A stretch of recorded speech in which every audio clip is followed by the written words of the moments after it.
It's a Baltimore Running Festival. You go to the Baltimore Running Festival, you go there, sign up for there. And then once you sign up, we can help you join the group. You can join the group. Join a group. No, No, join join our this group. group. If we get any people, they'll refund the $10. So we already, yeah. $1 per person? No, each person $10. Well, what a deal. You get $10 for waking up early and having to run for 5. Hey, it's about the fellowship. What did you learn from Ephesians? It's a lot of fun because. Who said that?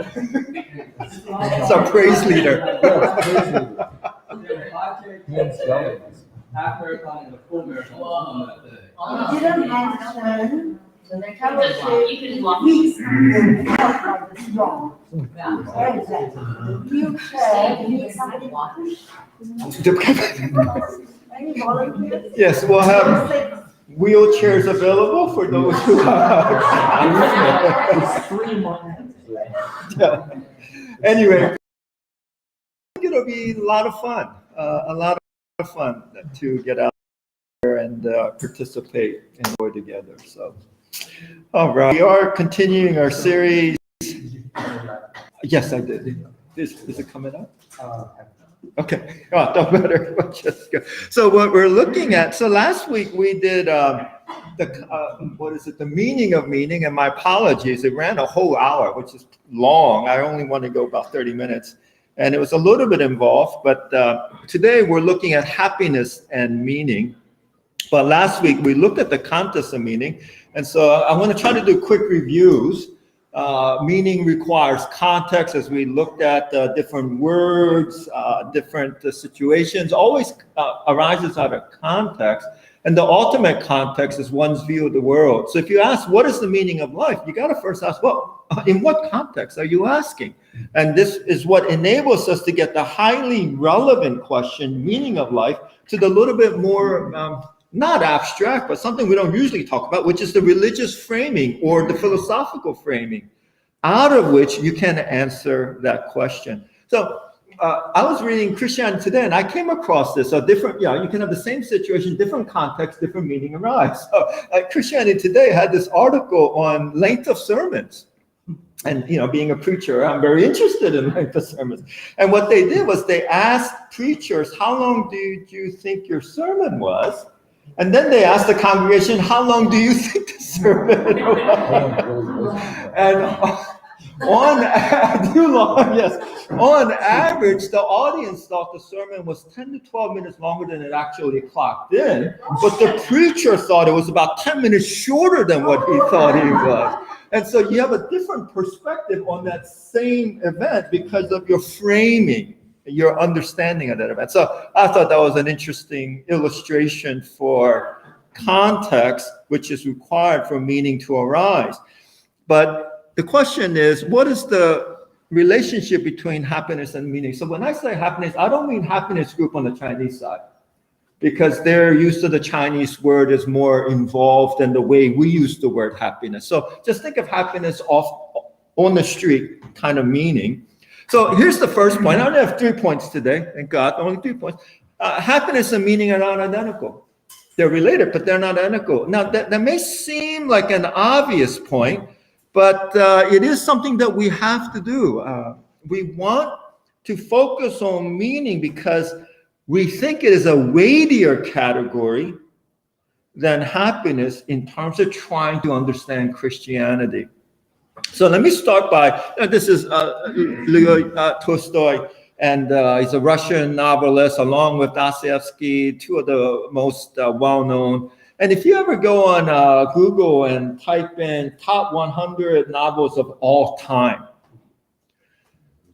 before you get to number 20, I would say, you're going to find 2 of his books on this. Now, that's amazing. To get 1, that would be phenomenal. But he has 2 on the list, and both of them turned into movies that have been made.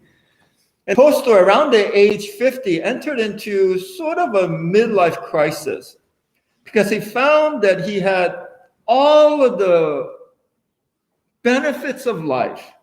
I mean, he was rich. He had a large plantation type of home.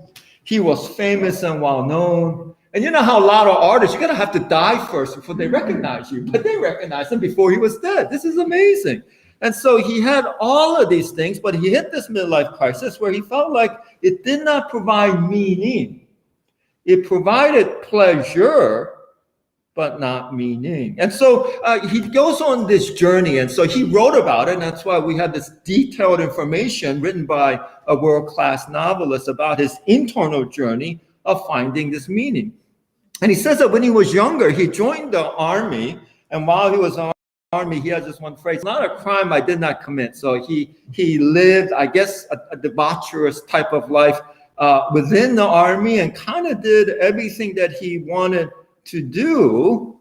And then he came out of the army and he wanted to find some type of cause to live for. And so it says that he joined this movement that argued for progress within society as a result of scientific. And it was mainly coming out of France. And if you, I know Dostoevsky a little bit more than Tolstoy, but in Dostoevsky, there's also that theme there of social progression. And he got involved in this where somewhat, a little bit like social Darwinism, where as humanity progresses, greater complexity, greater learning, and then humanity that produces the sciences, there's a Mozart, there's a Rembrandt, and in the same way, in a social level, and you can agree with this or disagree with this, but there's a progress in terms of our social values as well. And Tolstoy decided to become involved with this cause because it seemed like the world was getting better and better, and you want to kind of help it to get better and better. So that, look, the world has never been better. In some ways, we may be struggling, but who would rather live in the 18th century, 16th century, than they would want to live in today's world? In fact, I'm not sure how they measure quality, but quality of life, you know, since the 1820s and perhaps the Industrial Revolution, there's an increase in quality of life on almost any physical matrix criteria. You may be enjoying life more today than before, even on a social cause. I mean, it's hard to debate that within the black, white racism, that things have gotten better, right? I mean, 200 years ago, you got slavery. You don't have slavery of the type that was in the 1800s. In fact, you move from lynching in the late 1800s, early 1900s to a black man, at least half black, becoming president of the United States. I remember when Obama got voted in, that this dialogue within the Moody faculty was really interesting, that a number of statements were made. The implication was that, hey, racism has come to an end. If you can get a black man to become president, then we're not really a racist society anymore. Now, some have agreed and some have disagreed, but you cannot deny the fact that you cannot have a black man become president in the 17, 18, 1900s. It's only in the 21st century. So there's this sense of strong progress that Tolstoy was involved in, and he was pouring his energy into it until he came across a guillotine. In France, during the French Revolution, you have heads that are being chopped off from those who may have opposed to some of the revolutionary movements. And I forgot what is it, fraternity, liberty, and dignity, equality. You know, it's hard teaching a room full of PhDs, you know. It scares me. Do you know I have to Google everything so I don't make a mistake and some side knowledge? I will never teach economics or make an economic statement in this. Ji-Peng shaking her head at me. And so you have this, and yet the method that they use can be very violent. And Tolstoy writes that he can still hear the thud of the head hitting the stage when that had occurred. And it kind of shattered his idea of liberal progress, used violence being used. And in many ways, this reminds me of Ecclesiastes. And this is why we're doing this series in Ecclesiastes, because I bet you if you interviewed most atheists about their favorite book of the Bible as a literary piece, Ecclesiastes will be right up there. It is a very unique book. And it's a wonderful book to study or work together with for unbelievers, because the whole theme is that life is extremely short, and under the sun, whatever you find that you think is valuable or pleasurable, it's not. There's no new idea under the sun. It's all just repeat. And so, chapter 1, verse 13, and I applied my heart to seek and to search out by wisdom all that is done under the heaven. And I've seen everything that is done under the sun. If you read through Ecclesiastes and you look at the life of Solomon, and I think it's Solomon, but Solomon-like person who wrote it, he went all out. He did everything that he could to enjoy life to the fullest extent, not just in terms of pure hedonistic pleasure, but intellectual pleasure as well. And he finds that everything that is done under the sun, and behold, all is vanity and striving after wind. And I think that's where Tolstoy was. And then he decided, you know what? What I'm going to do is not search for the meaning of life philosophically, but empirically. I will look at people in our society who I think has found the meaning and ask, where did it come from? And so he goes to the Russian farmers and the laborers and the workers, and he begins looking at them and talking to them, and he finds out that it's religion that gives meaning. And Tolstoy does a search through Buddhism, Islam, different religions, and he comes across Christianity. In particular, he comes across, so he's looking at the masses, and he comes across the Sermon on the Mount. And the Sermon on the Mount strikes him in such a way that he feels like he's found the words that give the meaning in life. And that's what he focuses on, and he develops disciples. Now, it gets very complex after this. But up to this, if you can just keep in mind, that he finds meaning coming down from heaven to above. And in many ways, this is Ecclesiastes as well, right? Joyfully serve the purposes of God from early in life. Now, remember also your creator in the days of your youth. I think this is one of the most misunderstood passages if you think remember is purely cognitive. It's not think about God when you're young. It means work on God's behalf in the days of your youth. The word remember is not purely cognitive, Old Testament. So remember when it says Yahweh remembered Noah? It's not like, oh, yeah, he's so busy one day and then suddenly he forgot about Noah and then he remembered. It's that in thinking about Noah, he acted on behalf of Noah. That second half needs to be there to get the complete semantic range for that term. When it says, remember also your creator, it's not just not thinking about God, it's working on behalf of God to joyfully serve the purposes of God in your early age. So happiness and pleasure is not the same thing as meaning. You can have one without the other. Happiness requires a firmer grounding than pleasure or comfort. Happiness requires a firmer grounding. If you want true happiness, not superficial happiness, you need a firmer grounding. So this is Roy Brymeister, and he's from the Florida State University, and he's did a survey of 400 people, and he asked them two questions. Is your life filled with happiness, and is your life filled with meaning? Partly, he wanted to see how they interpreted those two questions. So is it distinct and separate, or is there some kind of overlap? And what the survey brought back, when you think of happiness, these were the things that came back. Feeling good, most of the time. Little to no stress or worry. Good physical health, and I could probably add good mental health. And then resources to buy wants, not just needs, right? So buy wants. So that's the general, let's say, practical understanding of happiness. But on meaning, it's buying a present for another, contributing to a worthy cause, arguing for a belief, because there are some things you believe strong enough and deep enough that you're willing to get into a debate with someone. Because if there are no beliefs you're willing to fight for, then you don't really have any strong beliefs. And then taking care of a child. Those things came up, and ultimately it was inward focus versus outward focus. And what this survey found was that greater the level of happiness, lower the level of stress or anxiety. That seems kind of common sense. But on the right, and I try to find pictures of sad people helping others, but I couldn't. Google just kept giving me happy people, so there's a little bit of cognitive dissonance. But greater the level of meaning, the higher the level of stress or anxiety.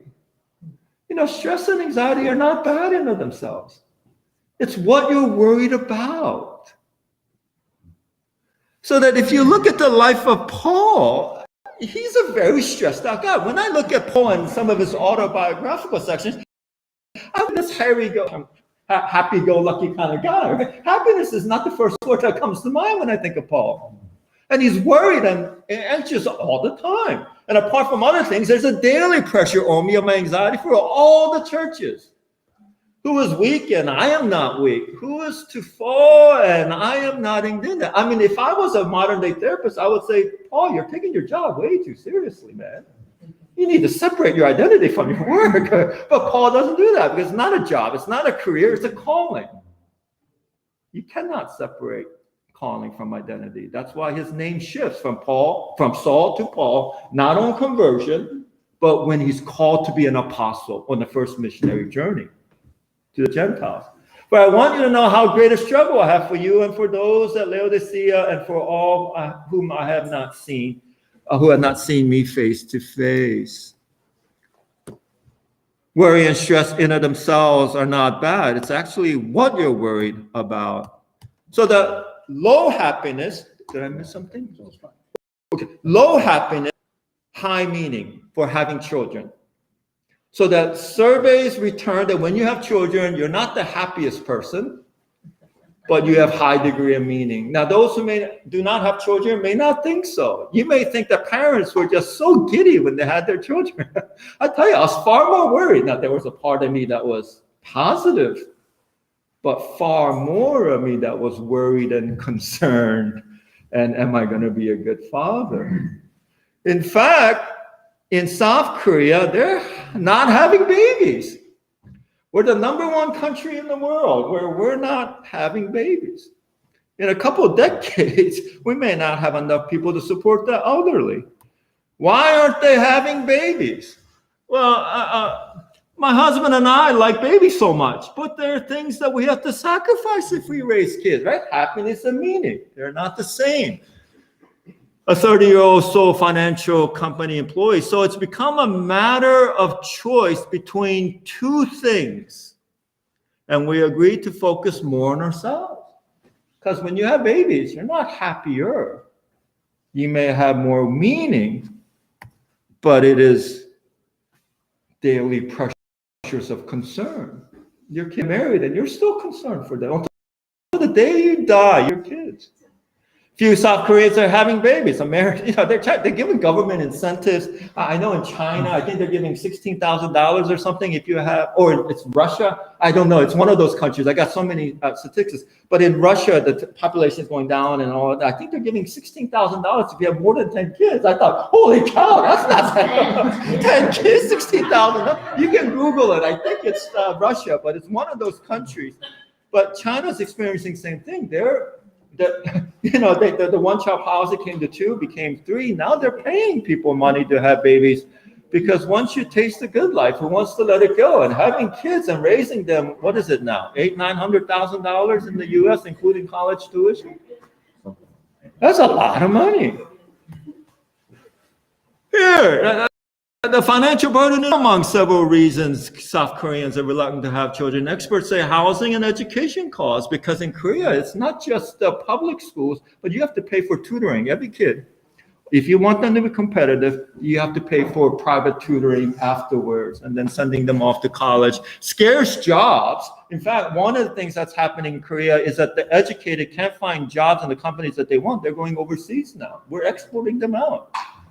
And then general anxiety about the future and other contributing factors, so that having children and worrying about them is not a formula for happiness. Luxuries I can't afford. Why? Fewer women in South Korea are having children. So one of it is the financial and the worry. The other one is that South Korea is probably the most chauvinistic country in the world.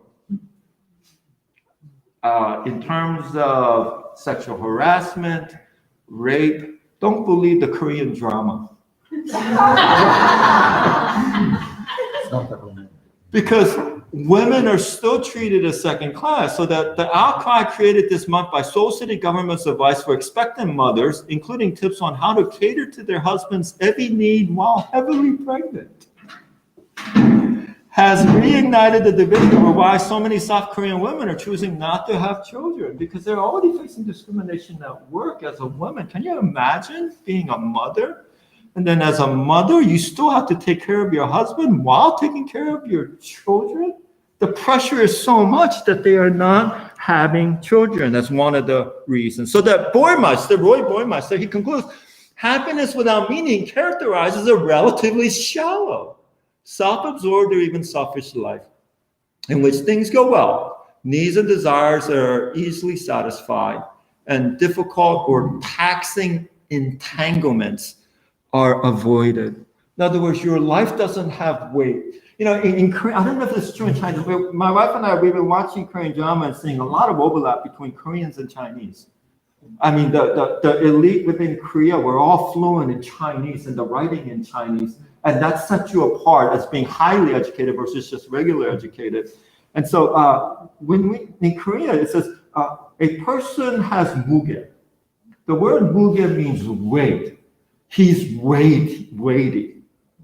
I don't know if the Chinese has the same, but what Baumeister is saying is a person who is focused on happiness doesn't have weight. It's kind of floaty, superficial, cloudy, but the weighted person is significant. It makes a difference. So that when we look at our lives today, we are far more comfortable than, let's say, a couple of millennia ago. And then this is from Phil Yancey. He said this: it's hard to pray, "Oh Lord, give us our daily bread," when you look at your refrigerator. When's the last time you prayed for daily bread? I mean, we do it in the Lord's Prayer, but we don't really mean it, do we? I mean, it's just open the refrigerator door. And yet, the more pleasurable life is, it seems like there's more anguish within our soul, far more anguish.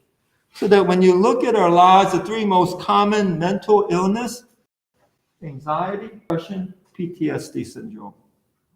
Right now, there are not enough therapists to go around. It's packed out. Probably men therapists is one of the largest needs that we have.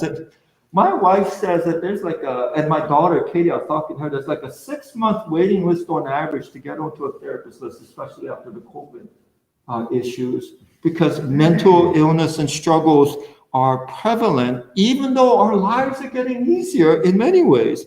So that, according to the Center for Disease Control, roughly 1 in 5 is currently living with a mental illness. That's 1 in 5. 1 in 5. Suicide, second leading cause, age 15 to 20.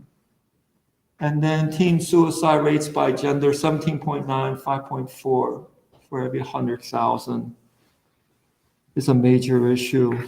Thinking about suicide for guys, I think, and then for women, 27% increase since 2009, 16% increase since 2009.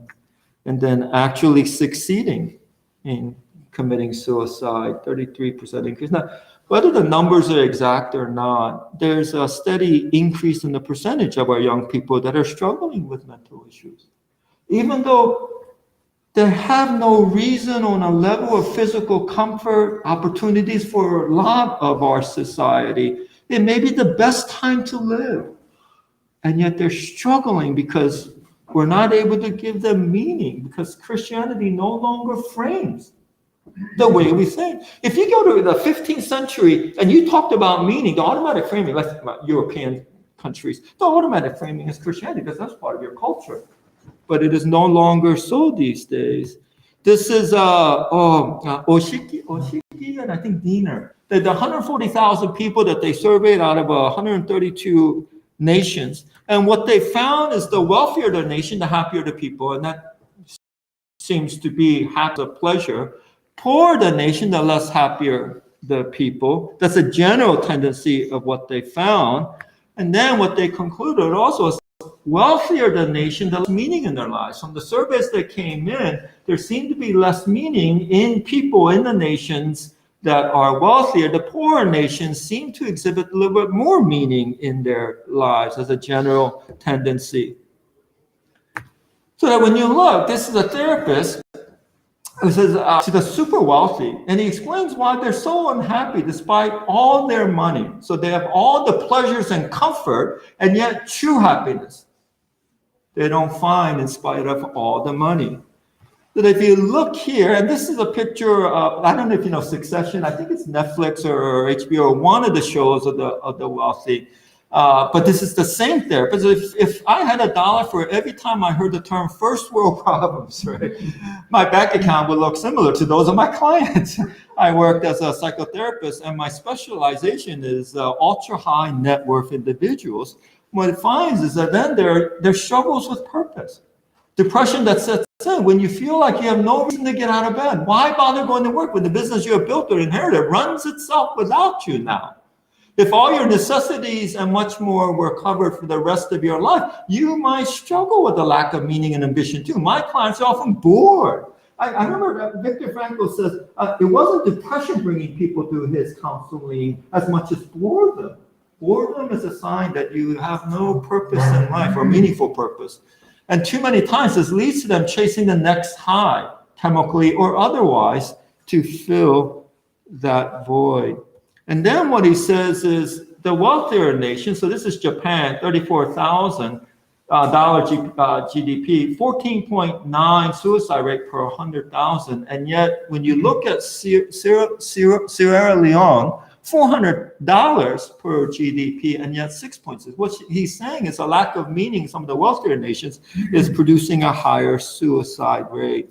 So these are obviously generalizations, but wealth does not automatically bring meaning. Last point, biblical equivalent to happiness is joy. I think this is the word that we want to use rather than happiness in order to convey what we mean to our culture. I wanted, in the beginning, I thought, well, joy would be a good one. A joy group, but joy group doesn't flow. So I proposed to a group, Joy Luck Club. I thought that was nice, but they shot me down. They thought the luck part didn't work out well. So, but joy. That's what when we talk about true happiness, I think we're talking about joy. So when you look at Hara and Ryan, and they did a study, I don't have the numbers right in front of me. They did the study and they said, do one happy thing per day for 10 days, do one meaningful thing per day for 10 days, right? So happiness, so what did? They did a lot of sleeping in, playing video games, honestly, watching online content, shopping, and eating sweets were happy things. Meaningful things, they went and forgave a friend, they helped somebody move, they studied, that's just interesting, and then reflecting on their values, and then giving money to the needy. These were the things that they did regularly, and what they found is that those who did one happy thing a day experienced more positive feelings, fewer negative feelings immediately after the study.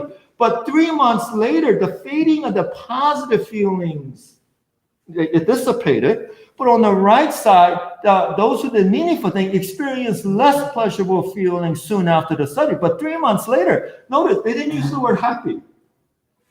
They said enriched, inspired, part of something greater than myself. I think they're trying to find the word joy.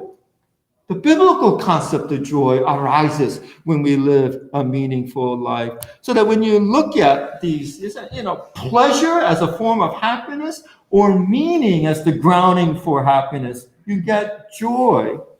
And joy is a far more flourishing type of life, whereas pleasure is more superficial. So that when I look at Paul, a life that is filled with suffering, rejoice in the Lord always. Again, I will say rejoice. And, it's pointed out that he's writing this from prison. Because it doesn't depend upon circumstances, because pleasure is usually conditioned by circumstances.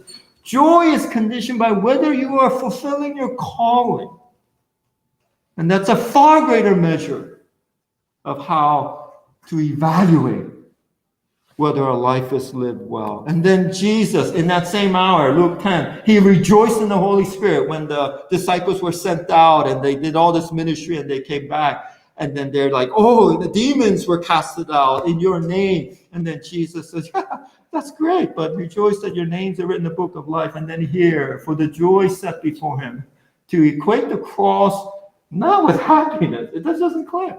It's set with joy because he's fulfilling his calling. And every calling of God is connected to reaching out and helping others. So the happiness or happy 10 times in the Bible, joy 430 times. Because God is after your joy, not your happiness. This is not the health, wealth gospel, which is an abomination, because it has twisted the very nature of Scripture on what the spiritual life is all about. And last slide, and when I look at happiness and joy, what's the difference? More circumstantial, more inwardly driven. You carry your joy with you. More of an emotion, that's why it fluctuates, but it's more of an attitude. And then happiness is more physically pleasure, which joy is more soul. It comes. The satisfaction of the soul can get you through days of physical hunger. But days of physical satisfaction with soul being starved, man, that's a shell of a person. And then lastly, high level of pleasure, comfort, and excitement. A high level of alignment between your values and your motive while you are doing things. Your private and your public life. What do you like by yourself at home versus what do you like here at church? If it's the same, there's joy. And then purpose, your calling with the way you live your life. And the word that we use is integer, right? Not fraction, but integer, because there's wholeness. And we use the word wholeness to imply that the parts of your lives are connected and aligned so that there's a singular theme. You ever watch a movie or read a book that goes all over the place? It's like the summer blockbusters. You got all these explosions, and you're not quite sure what the storyline is like. There's no central theme. Some of our lives are like that. We're all over the place because we don't have a calling that connects every part of our lives together into a integrated movement, so that all parts of the story line up and push forward the theme of your life, so that at the very end it comes to a clean ending, a beautiful ending. And that's what we want for ourselves as believers, but that's what we want to present to those who are seeking to know Christianity better, that through the cross and the life of Jesus Christ, they can experience joy on a level that no amount of happiness can bring. Well, that's the study, and half an hour long, so that's good. I know. Any thoughts or questions? I took a Russian history class a long time ago. We were talking about Tolstoy, and later in his life, he became so fanatic that he wouldn't even attend classical music concerts anymore. Yes. And you read some of his short stories from later; they're not really as good. Yes. So yeah, I feel That's as rich as the early. Yeah, I left it with story gets more complex, and then I left it at that. Yeah. But what is Phil Yancey said? Tolstoy is law without grace, because he couldn't be gracious to himself. Became overly fanatical, and you can't have the Sermon on the Mount without the cross. You need that in order to truly. Thank you, though. Any other thoughts or questions? Pam is going to tell me when I can stop. End the class. Pam tells me I always cut this part short. Well, the stats for the education, that is really true and sad. Because actually the number one, so it's like 2 or 3 for you. And they say teens, but they start at 12 or 11 now. But number 1 for female Asians is suicide. Right. What was the other statistic I came across? In the 1950s and 60s, if you ask students going off to college, why are you going? The number one reason was meaningful life, to find out about life, something like that. Now the number one answer is finding a job. So we become a lot more functional as our society progresses. And I think we're reaping the fruit of that with our young people not quite sure what their lives are all about. And also, there's a Maslow hierarchy of needs. Yes, there's hierarchy of I feel needs. like most people like to stay at the bottom, the basic physical or biological needs Yes. level. Yeah, And they do not want to move up. yeah, I And agree. the joy is like a more higher level of the basic needs. Right. Yes, Maslow's hierarchy of needs, the very first one, getting your physical shelter, food, physical comfort, those things seem to be the primary focus. You could almost break this up into self-centeredness and others. It's basically Right, yeah. The inward part would be the self-centeredness, and the outward part being other-centered, yes. Yeah, I really like the emphasis on like meaning. That's the way we understand the gospel. I think like when we were talking before, I mentioned like that. I feel like that's why I wanted to become like that was part of my own story, becoming a Christian. But I was also wondering that like how does meaning and joy maybe reorient how we experience the happiness or the more materialistic things? Because isn't there like a Bible verse, I don't remember where it's from, that's saying that things like food and drink are made to be enjoyed by, like for Christians, and like there should be, like how does like finding joy and meaning reorient how we experience happiness stuff? That seems to go to what Tony said, that you can go to such an extreme that you don't find any enjoyment of I think of Colossians, is it 2, that those who say abstain from food and don't get married, they've gone overboard on the other end. And so that we are to find, God created lots of pleasures in life. Have babies. South Koreans. Have babies. I'm sorry, I don't know about you. But we should be enjoying life. But if it's not under the context of your calling, that it turns into a superficial level of happiness. So that I could almost say you can only truly enjoy food once you have found your calling. My mother used to say this to me.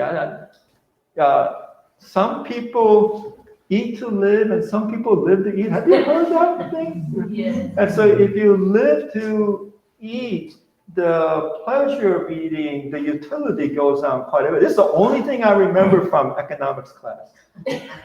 My first Big Mac tastes really good. My 10th Big Mac, I want to throw up. So it's the calling, I think, that frames your experience of enjoying life, whether it's creation, art, or going on a vacation. Yeah, we should be enjoying. No, that's Like if you're chasing after happiness, it doesn't really. That's a If you're great chasing way. after the meaning or joy, whatever, then happiness is a byproduct. That's where it becomes more, we can enjoy it more as when it comes as not something you're chasing after. Actually, that's a better way of putting it. Yes. What words does the Bible use to in place of calling? Because I think that's like a very modern like calling.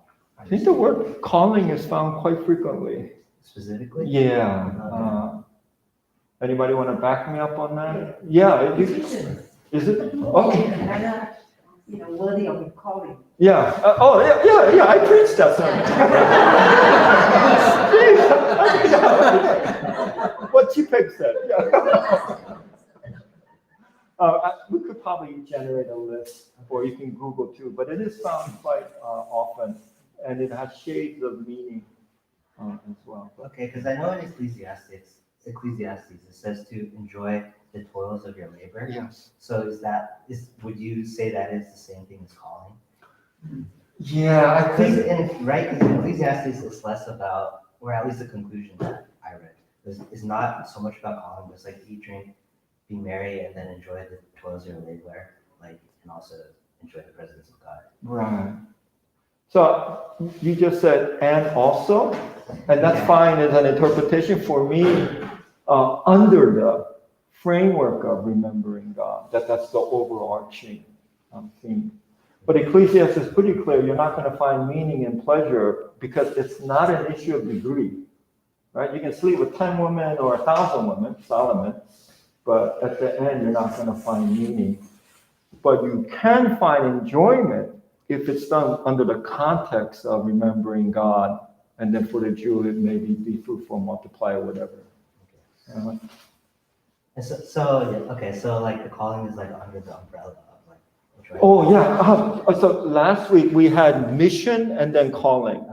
Calling always flows out of mission. So every church has the same mission. Let's say, seek the kingdom of God or make disciples of all nations. But your calling is individual specific, but it aligns with and fits under mission. So my calling may not be the same as yours, and your calling today may not be the same as 20 years later. But your mission will stay the same. But mission has to come from top down. You don't create mission. Mission has to be given to you.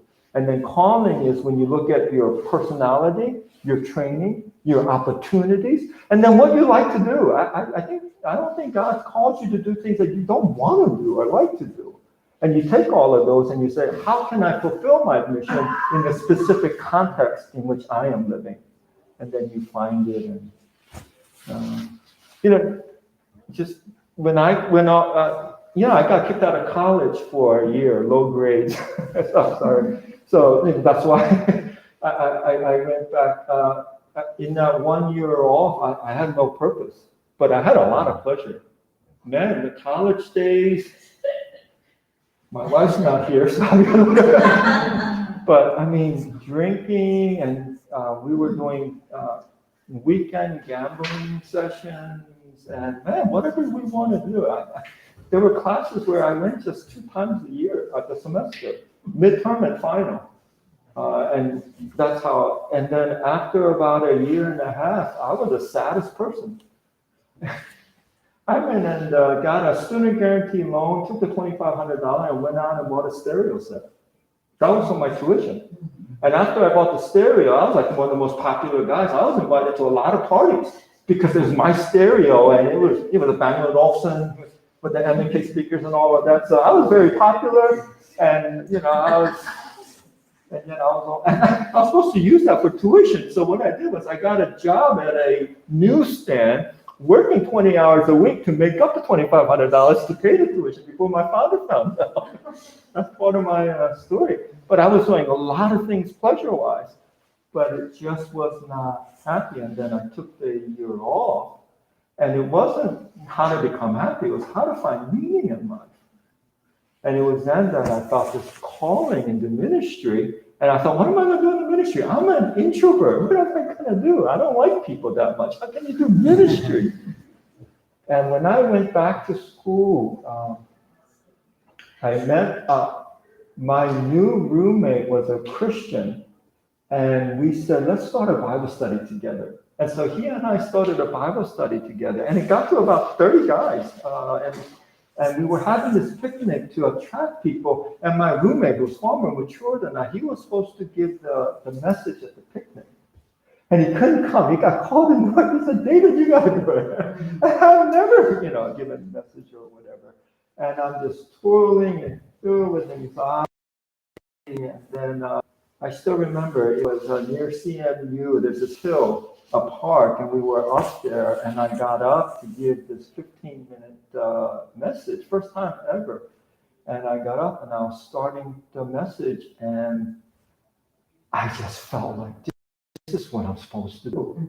It's weird. I mean, my father still looks at me and says, the miracle of God. I don't know how you get up, because I'm such an introvert.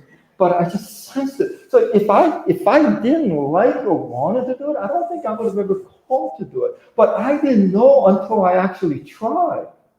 And then when I did a message, I just felt oh, this is it, kind of thing. And, people who have taught or preached, it's always a love-hate relationship, you're not preparing for it at all. But there's just something in your heart that makes it, this is where I'm supposed to be. And when you're looking for your calling, you may have already found it, but if you're looking for your calling, at some point, you will connect with something. And deep inside, and it doesn't mean you'll be successful. That success and failure is a terrible matrix to evaluate. It's that in your heart, you just know this is what you're supposed to do. And when you find that, man, it really doesn't matter what kind of car you drive or home. A lot of circumstantial things just evaporate, because that's what we're all looking for. Anyway, I'm going to close, and I'm going to close. Let the prayer. So, Father, we do thank you for this community and this group, and what a joy it is to be able to walk together, ask some of these questions, and to be able to share our thoughts together. Lord, I pray that the things that are shared and that sermon that was preached as well, that you would take these things and continue working in our lives so that as a church and as individuals, at the very end of our lives, we will not look back and regret, because we have lived out what we believe is your calling for us. Lord, we pray these things in Jesus' name. Amen. All right, thank you. We have